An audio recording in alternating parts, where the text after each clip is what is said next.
Continuing now with The Final Days by Bob Woodward and Carl Bernstein.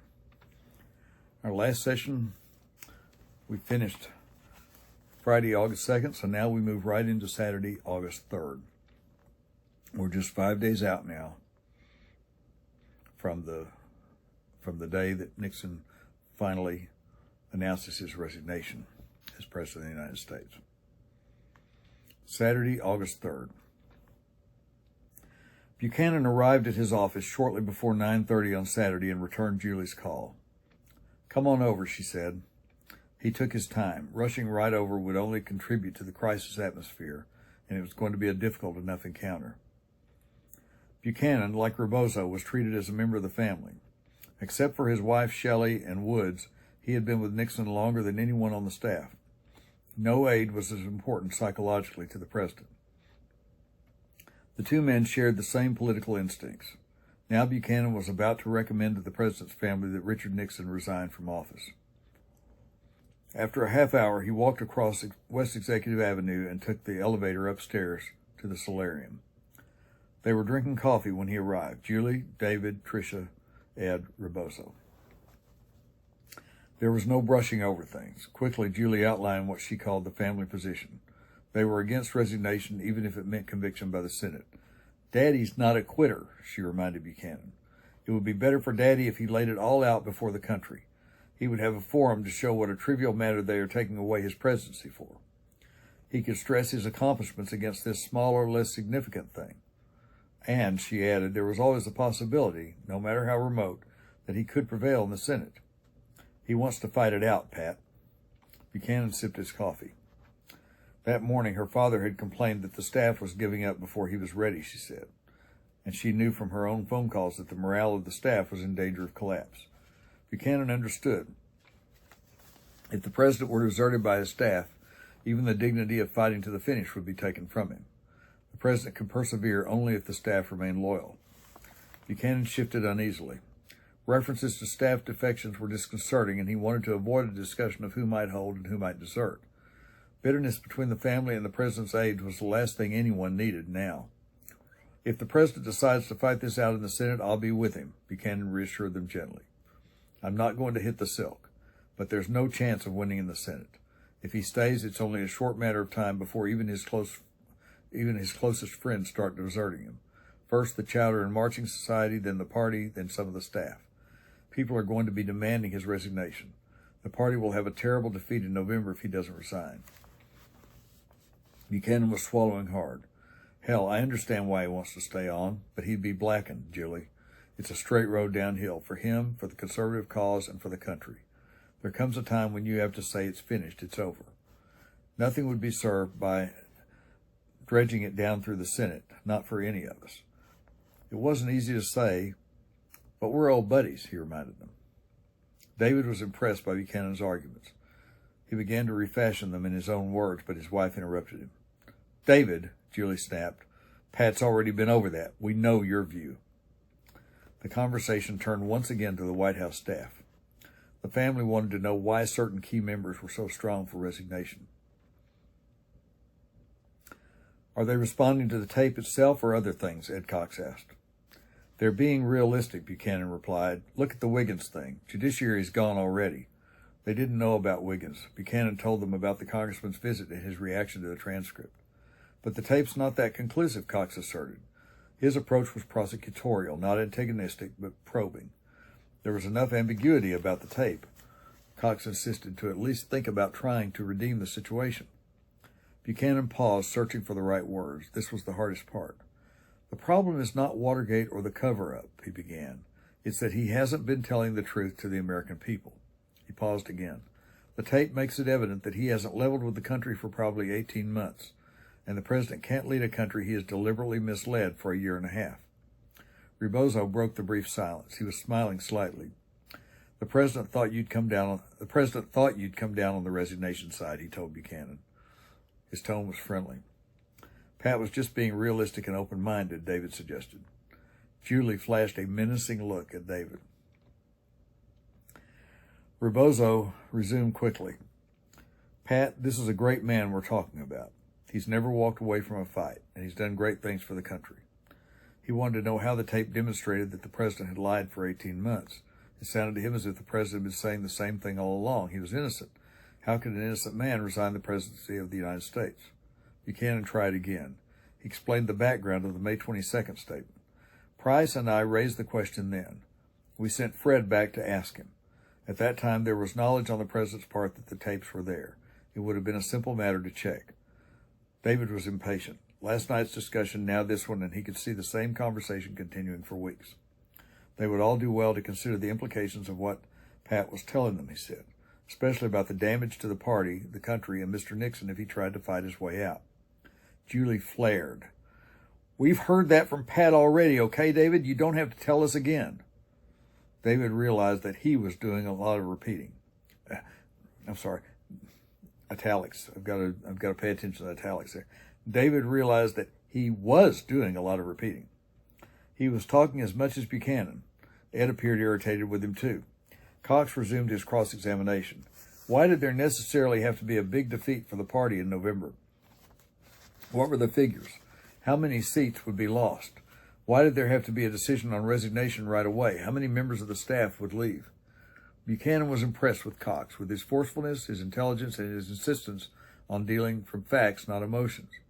He was somewhat surprised. He couldn't remember who had dubbed Ed the Prince, but Buchanan had done his part to see that the name stuck.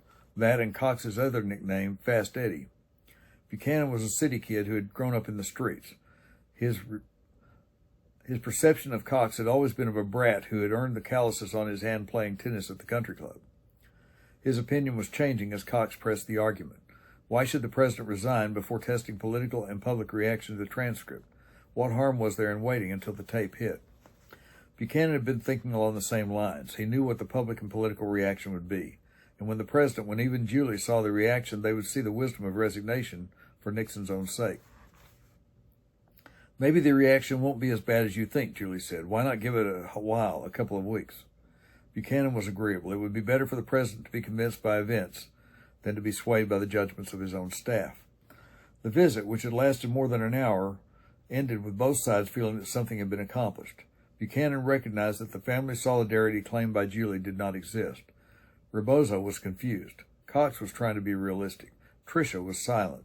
And obviously David thought resignation the wisest move. On the way back to his office, Buchanan stopped in to see Rose Woods. Their affection for each other was profound. The White House Irish, bound by temperament, unswerving loyalty to Richard Nixon, and probably more than any of the others, an understanding of the man. Woods was anguished. Her eyes were puffy and red. Her voice was tremulous. How's the old man holding up? Buchanan said. She was having too much trouble holding herself together to deal with the question. Woods had never had many illusions about Watergate, especially since the spring of 1973. She and Buchanan had discussed it more than a few times, always careful to avoid specifics.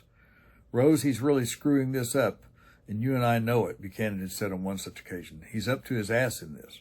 And Rose had nodded, an expression of helplessness on her face that said, but what can anyone do? There had even been fleeting moments when Woods had thought the president would be better off if he resigned. More than anyone else, she could see what it was doing to him. It would be better to escape with what honor was left him than to be crushed and humiliated in the end. But like Buchanan, she knew that Nixon was determined to persevere, and she too believed passionately that he was a victim of his enemies. The last 9 months in the White House had been excruciating for her. Her bitterness at Garment, once a close friend, Bazart, and Haig had intensified since the episode of the 18.5-minute gap. She felt ridiculed both by the press and by the members of the staff who found her testimony hilariously unconvincing. And a footnote, they add, privately Buchanan had told others, Rose knows she erased a good part of it. She was protecting him. I've never asked her, and she's never told me what happened. It's not hard to figure. After Rose had erased the first part, the old man would say, oh my goodness, Rose, somebody left the tape on. And at this point in telling the story, Buchanan would imitate Nixon closing his eyes and pushing the button that erased the rest of the 18.5 minutes. Buchanan's theory was that Nixon gave the tape to Woods because she would know what to do with it. Either Nixon said something like, see what you think we should do with this, Rose, or she knew what to do without being told. When he got to the part about the president closing his eyes, Buchanan would laugh uproariously.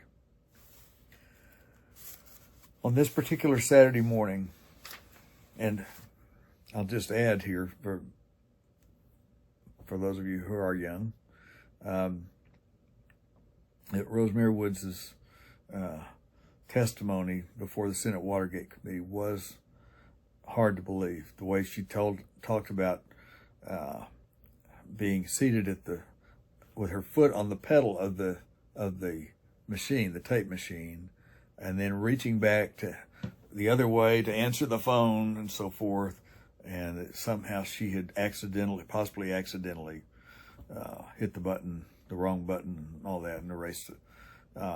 And it was, I was going to say it was parodied on Saturday Night Live, but Saturday Night Live hadn't started at that time. Didn't start. I think it was parodied on Saturday Night Live later, though, because Saturday Night Live did quite a few bits about Nixon in the White House and so forth, even though it didn't start till over a year after Nixon had resigned. So, because I remember it being parodied there. Anyway, and even at this point, she had been mocked for that testimony. On this particular Saturday morning, Buchanan and the President's secretary did not debate the issue of resignation. Each knew where the other stood. Woods was adamantly opposed. The time for resignation had long since passed. The damage was done. He should go down fighting. Let everyone else see what they were doing to a great president. Rebozo joined Buchanan as he left Woods' office, and the two walked down the corridor to see Haig. Buchanan wanted to brief the chief of staff on his meeting with the family, but Haig had someone with him. "Why don't we go talk to him?" Rebozo asked. They crossed West Executive Avenue again and entered the reception area of the president's EOB office. "Tell him we're here," Rebozo said to Manolo Sanchez. When there was still no response from the president after several minutes, Buchanan went back to his office. Ziegler entered a few steps behind him. "The decision is to fight it through the Senate," he announced. Buchanan exploded. This was exactly what must be avoided. The president was locking himself into a ruinous position. Ziegler, batted back and forth like a shuttlecock between the forces of fight and flight, was taking no position now. He would go along with whatever the president wanted. After Ziegler left, Buchanan picked up the phone and had the White House operator connect him with Julie. They discussed the president's latest decision very briefly. "We'll support Father down the line, David too," she told him. David came to the phone and confirmed Julie's statement. "Okay," Buchanan replied, "that's the decision. Let's support him." He was less than enthusiastic about the prospect. Boy, I would have liked to have heard the conversation between Julie and David before that phone call. I have a feeling that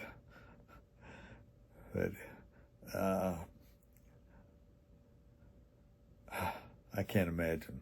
Anyway, Buchanan ate a hurried lunch in the senior staff mess and then went to Bizarre's office. St. Clair was there. "The president's going to fight this thing down to the finish," St. Clair said. "We're going to show the country just what it means to impeach the president of the United States and convict him." Buchanan was appalled. For the first time in his political life, he was the dove. He looked at Bizarre. Bizarre indicated that he too was going along with the decision, though he lacked St. Clair's zeal. "Do you know what we're getting into?" Buchanan asked him incredulously. He repeated much the same argument he had made to the family. Bizarre agreed with Buchanan. He was willing to go along with the decision, he explained, because he was certain it would not be final. "The never-nevers always seem to change," he observed, and there was no compelling reason to think that events wouldn't force the president into another 180-degree turn. The danger from St. Clair, Buchanan felt, was not his willingness to defend the president. It was that in his enthusiasm to do so, he would help push the president into a public statement on Monday that they would all regret. "Let Nixon defend the meaning of the tapes," Buchanan argued, "but don't encourage him to swear to remain in office until every vote is counted in the Senate." Bizarre didn't say much. He was disgusted. He thought St. Clair was merely trying to fortify himself for arguing a hopeless case. St. Clair had been up and down on this all week, Bizarre was thinking. Right now he was on his up cycle. He would come down again. After 15 minutes of fruitless argument, Buchanan returned to his office and called Haig. The two got along well. Buchanan had spent more time with Haig in 15 months than he had with Haldeman in over 4 years. Haig made himself accessible. Buchanan knew he could always call him and say, "What the hell are you doing this for?" And Haig would say, "Come on over and we'll talk about it." That's what happened now. Buchanan didn't pause for pleasantries when he entered the general's office. Al, I don't think there's an appreciation around here of what the hell this decision means. If the president takes this to an Alamo finish, I don't think he realizes the impact on himself, the party, the country, his place in history, everything. Our job has to be to keep him from doing something like what Agnew did, something he'll regret later. And in an asterisk they add, up until the day that Vice President Agnew resigned his office, he insisted vehemently that he would not quit. There's no reason to lock himself into a position. That tape is going to undo him. Events will do the job. Haig agreed. He thought the family was pushing the president toward an irrevocable position. St. Clair's zeal warned him. St. Clair's zeal worried him too. He had long thought that St. Clair's judgments, particularly his political ones, were unrealistic. Some people aren't realizing the implications of what they're saying and doing, Buchanan stressed. You're right on that, Haig replied. St. Clair's deputy, McCahill, had not been able to track his boss down for several days. When St. Clair finally stopped by McCahill's office that afternoon, the deputy had some questions. How's it going? What's on those tapes? Some interesting things, St. Clair responded. How interesting? Very interesting, St. Clair said, and he walked off. Robert Griffin hadn't slept well Friday night. He rose early on Saturday and paced back and forth in his study, weighing what he might say in a letter to Nixon. By 8:30 a.m., he was sketching notes on the yellow legal pad. As he worked, he discussed the language with his wife. He wrote and rewrote the letter, withholding the fact that he knew about new evidence, but trying to drive home the prospect of almost certain conviction in the Senate. It took him 4 drafts before he was satisfied. Late that morning, he reached the vice president through the White House switchboard. Ford was campaigning for House candidates in Mississippi and Louisiana that day. He was omitting references to impeachment from his speeches. When pressed by the reporters who had taken note of the omission, Ford declared that he thought the president was innocent of any impeachable offense. Ford listened as Griffin read him the text of his letter. Dear Mr. President, there is no doubt in my mind that unless you choose to resign, the House of Representatives will adopt articles of impeachment, making necessary a trial in the Senate. The Senate would issue a subpoena for the tapes. If you defy such a subpoena, I shall regard that as an impeachable offense and shall vote accordingly. End quote. It was a big step for a Republican loyalist. Griffin wondered whether Ford would advise him to go ahead or would say, no, don't do it. Ford merely said, thank you. Griffin told him he knew about a new and damaging tape. Ford's reply was vague, but Griffin took away the impression that the vice president was aware of the new evidence. Shortly before noon, Griffin dictated the letter to his press secretary and instructed him to have it delivered to the White House right away. Griffin wanted the letter to have maximum impact. It should be released to the press, but to avoid any suggestion of grandstanding, it would be given to the Michigan papers only.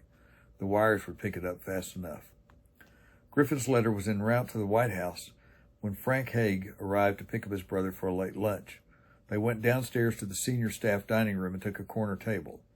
Al Haig seemed greatly relieved today compared to the night before. He seemed to be in charge again, to have the situation under control. They talked first about their mother's health. Ziegler stopped by their table to ask Haig whether they should set up a meeting that afternoon between St. Clair and the president. Haig thought it was a good idea. After dessert, Haig introduced his brother to St. Clair and his wife, who were seated at a nearby table. St. Clair was out of sorts and didn't want to chat, so the brothers went back up to the general's office. Frank Haig sat while his brother paced around the room, describing in general terms what was going on. To the annoyance of the general's secretary, Muriel Hartley, Ziegler kept walking in and out, ostensibly to deliver various messages. Why doesn't he mind his own business? Hartley complained to Judy Johnson. Frank Haig complimented his brother on how well he'd handled the television interview with Mike Wallace the previous Sunday. And it's an interesting problem, Haig said. How do you play the game when you don't have any cards? Shortly afterward, Haig received word that the president wanted to see him. Griffin's letter had arrived. When Haig came in, Nixon was in a fury. Such threats only solidified his resolve to fight to the end. It was a cowardly letter. He raged about it at some length. Haig did not mention his call to Griffin the day before. The general knew very well that it had triggered the letter. He listened as the president railed about weak-hearted legislators. Finally, Nixon calmed down. At 5:13, the family followed the president up the helicopter ramp for the trip to Camp David. David thought the Griffin letter must have been a fierce jolt. The president looked awful. To complete his cover, Haig told Bazart that it was probably Ford who had tipped his old friend Griffin. No one in the White House felt close enough to Griffin, Haig said. At dinner with the family that evening, the president repeated his decision to stay on. At the least, he would give that route a try. He wanted to keep his options open, he told them, and then he polled the family once more. Ed thought it was the right move. There was no reason to be stampeded. Julie was content with the decision. Mrs. Nixon, Tricia, and David said very little, either for or against. David was pretty sure resignation was the only way. He thought the president was unconvincing. "What's your reaction?" Nixon continued to ask around the table. The answers were vague. "What would be your reaction if we had 10 senators? What would be your reaction if we had 10 senators?" he asked. "If so, would it be worth staying?" David felt sad. 10 senators, he thought to himself. They had been reduced to 10 senators. That meant 90 against. "Think of yourself," he said. "Well, David, you're just like Al," the president responded. Haig, too, seemed to be saying, "Think of yourself instead of the country." If Mr. Nixon thought of the country, David knew the answer would be to fight it out. His father-in-law was utterly convinced that his country needed him. By telling him to think of himself, David was trying to soothe him, trying to say, "You can now contemplate resignation. You deserve it." It was a way to tell a proud man he could at one time at least walk away from his opponents. The sun was setting. Nixon gazed out the window. The swimming pool was on the right, the putting green directly in front of him. The whole valley stretched out below. He pointed to the putting green and said how much he liked it, how much he would miss it. But he was going to fight it out. Then abruptly he left the table and he did not come back to join the family for the evening's movie. Jan Barbieri and Ann Greer had arrived in their office prepared for a hectic day. There had been a great deal of talk on Friday about preparing a defense strategy, and word had gone out that all personnel should be available to work through the weekend. Normally on Saturdays, the White House was busy by 9 a.m. with members of the staff trying to catch up on things they had put off all week.